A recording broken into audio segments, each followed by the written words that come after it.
চাচা কি করতেছে? এটা করতেছে জিসিবি দিয়ে কচু তোলা হইতেছে, বুড়ি তোলা হইতেছে, সাফ করা হইতেছে। মানে কেন লাগে এটা? এটা ধরনের পানি টানি আটকে রয়েছে, এটা পানিটা যাবে লাগে। বাড়ি ঘরে এই যে পানি মানে ডুবে গেছে, প্রায় ঘরের 3 ভাগ করে 1 ভাগ পানি তলে। এটা জায়গাটা কোনটা? জায়গাটা এটা তো আমি তো কইতাম রূপপুর এলাকা আর কি, ধরনের বরঘাট কয়। আচ্ছা আচ্ছা। এটা ধরনের তাম্বলটু কয়।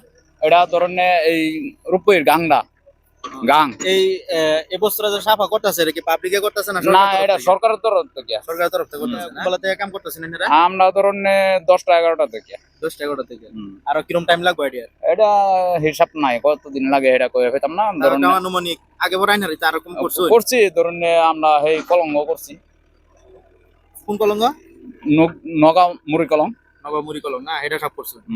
এটা তো তবু অনেকদিন গেছে। হ্যাঁ, অনেক দিন গেছে। এটা আইডিয়া রাইনারা অনুমানিক কিরকম দিন লাগবে? দিন লাগবো প্রায় মাসে।